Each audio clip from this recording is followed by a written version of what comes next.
Hello, viewers. Welcome to my YouTube channel.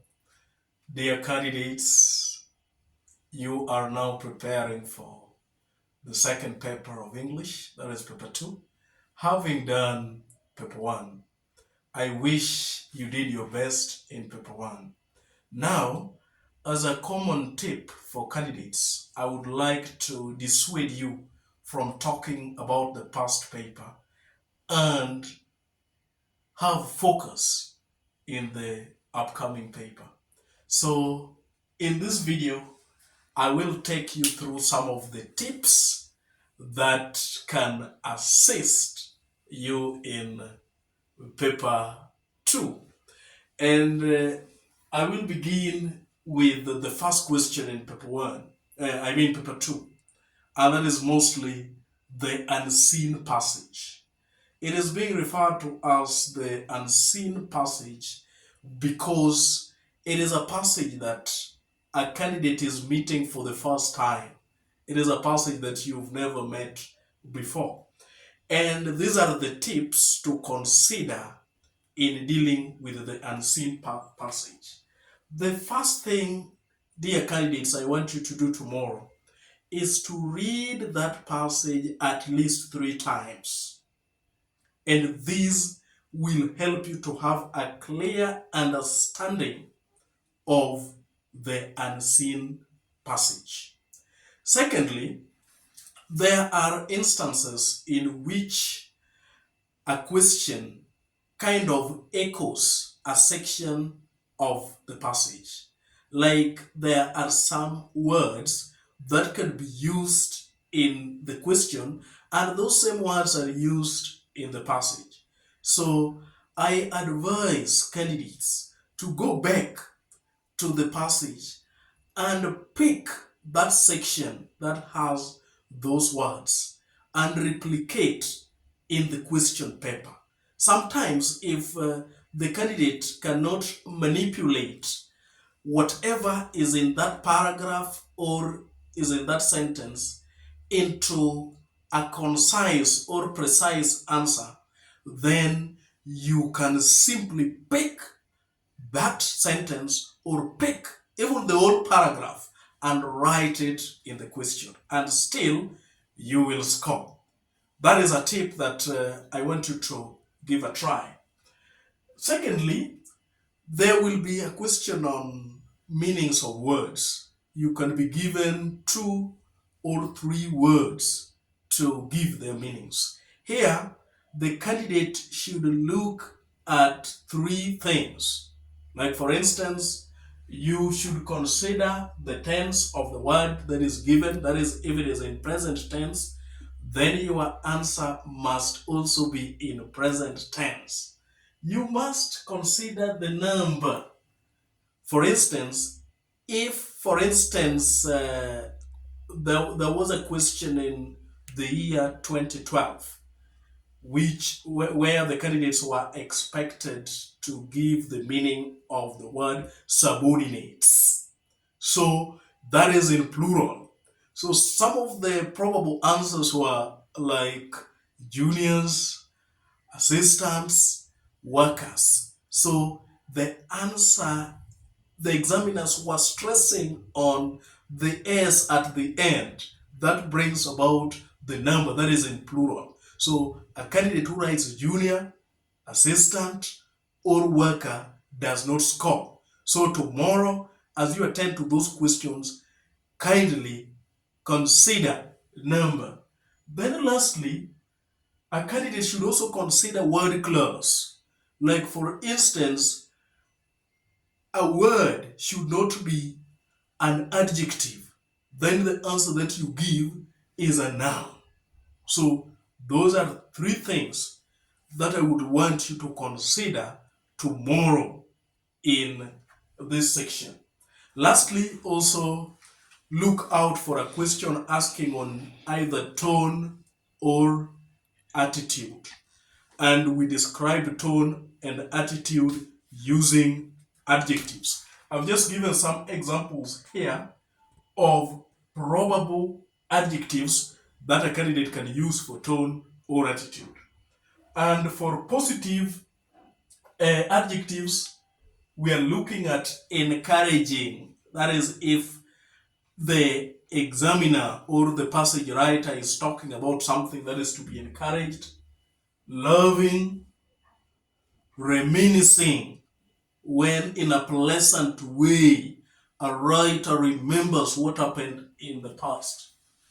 I've also looked at some of the negative adjectives here.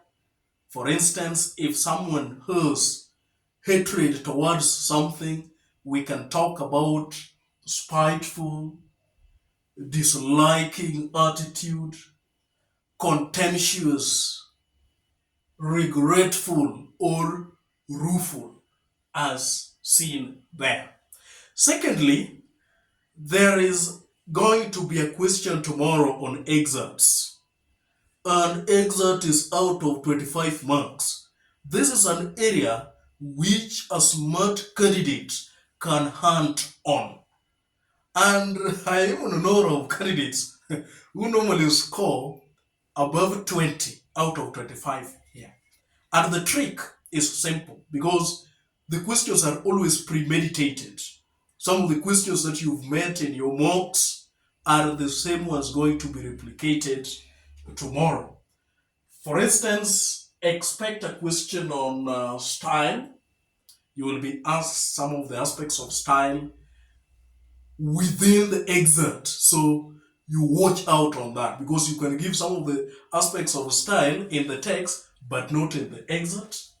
Themes, character traits, definition of words, and here, as you provide the meanings of words, treat this question the same as what we've discussed there on question 1.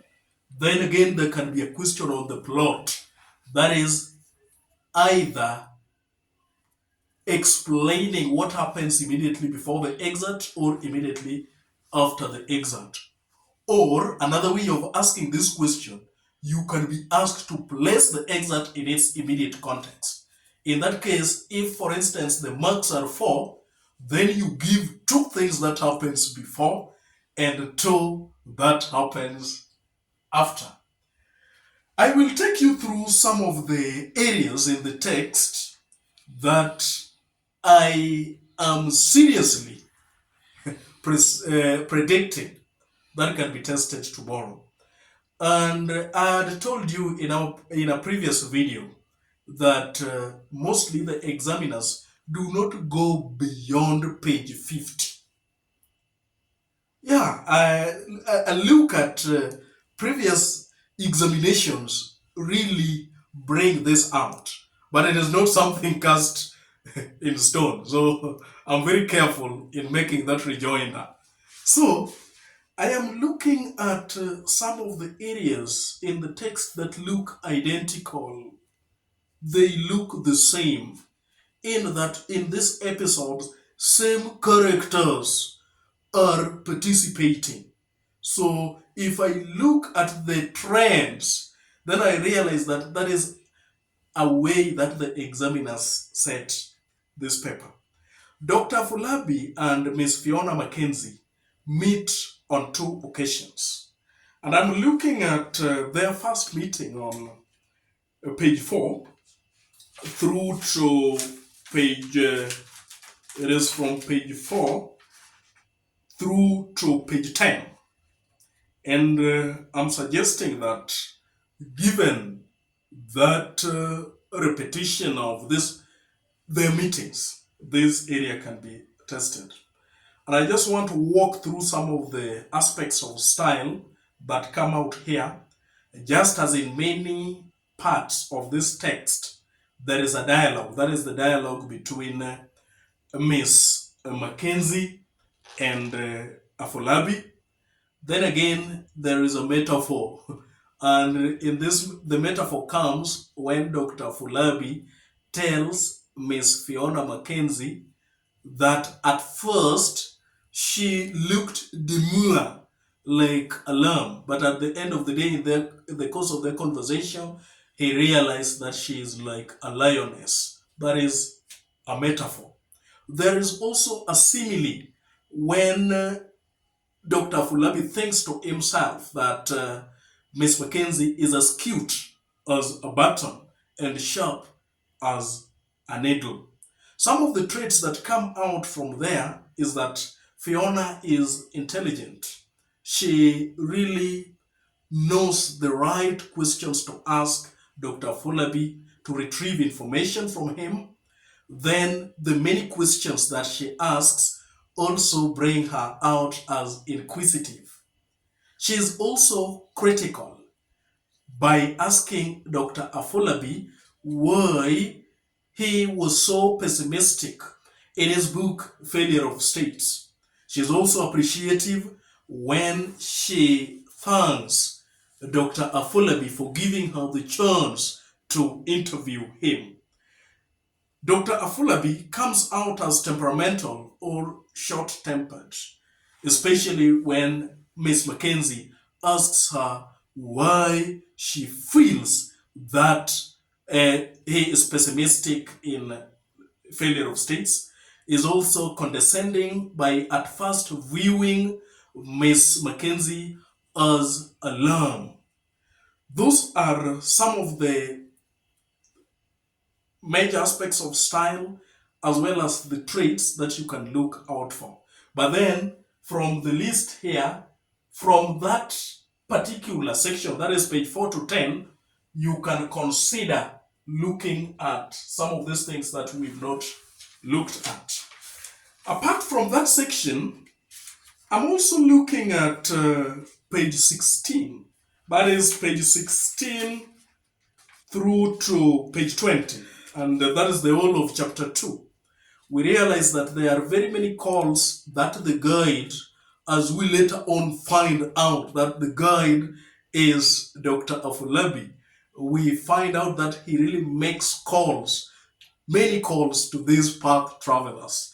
And in this case, he makes a call to one Pastor Chineke Chiamaka, asking Pastor Chineke Chiamaka the contents of what he really finds in his hotel room. And here I am looking at irony when Dr. Afolabi, and right now he has disguised himself as the guide. He has refused to tell Chineke Chiamaka who he is.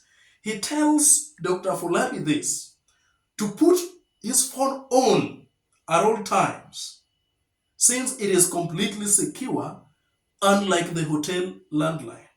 As we later find out from Nick Sentinel, who is the mastermind behind the silent listener. And of course, this silent listener is what he uses to tap information from these path travelers. We find out that it is through the mobile phone that he taps this information and really not the hotel landline. So that irony comes out. I want you to take your time and consider that irony. There are some of the traits of Chineke Chiamaka that comes out of that episode, and one is that he is irritable, especially when Dr. Afolabi refuses to identify himself.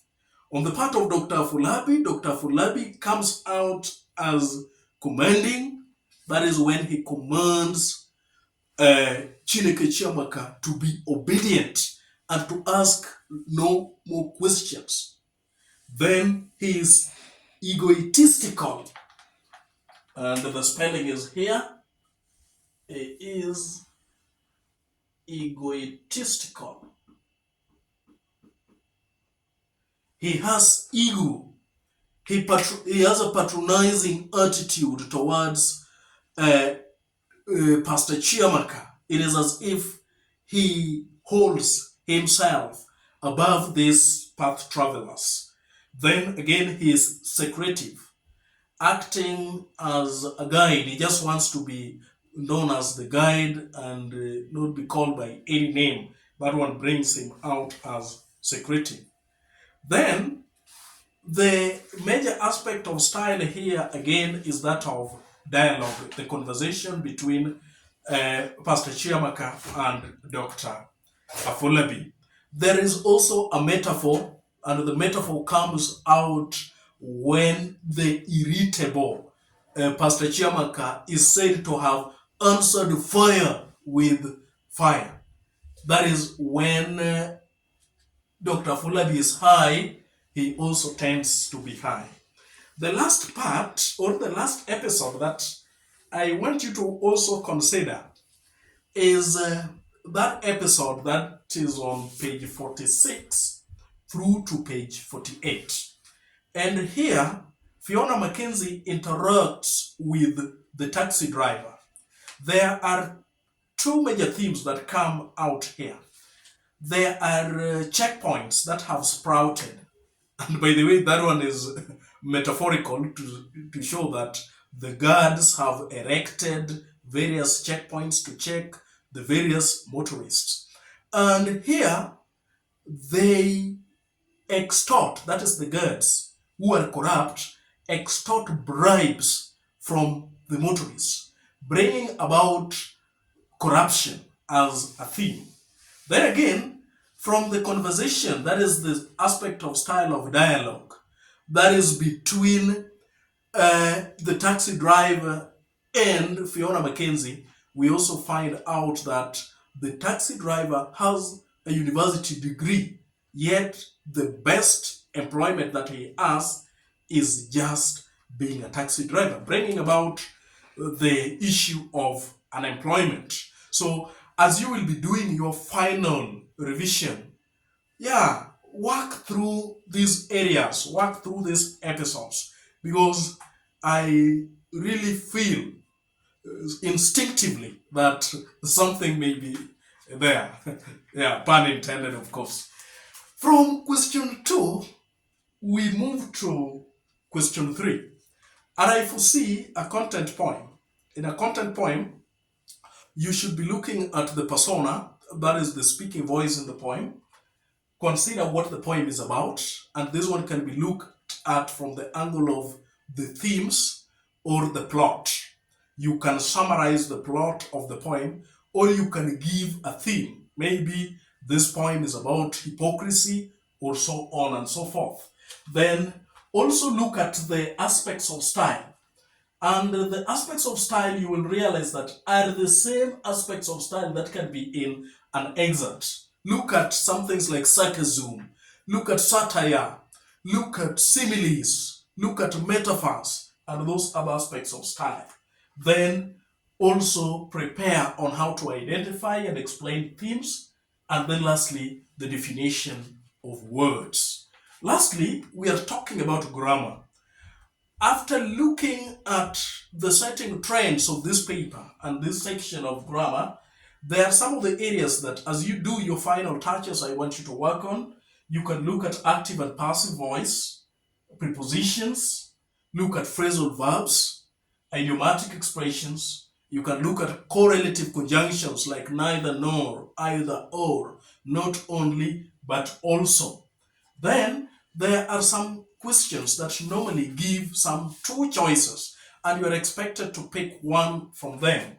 Look at something like adapted and adopted. When do we use adopted? In most cases, we adopt children, but we adapt to a given situation. Beside and besides. Like when we're talking about beside, that means next to something. Besides is like, for instance, you were talking about something, then alongside that, that one means besides. Look at relative pronouns, that is relative pronouns like that, who, which. We normally use which for talking about things. We use that and who as subjective relative uh, pronouns, and we use whom before prepositions. To whom, for whom, from whom. Consider those ones. Then I also want you to consider when we use these words. Hung, that is with a, hunged, hung. So there is the hung for killing someone. That one, the past tense is always hunged. But there is this one for airing clothes. I hung my clothes. In the past tense will be you. So you can also consider those ones. Then lie, you can tell a lie. You can cheat. The past tense is lied. That is L-I-E-D. Then there is the lie which you sleep on the ground. And the past tense is lay.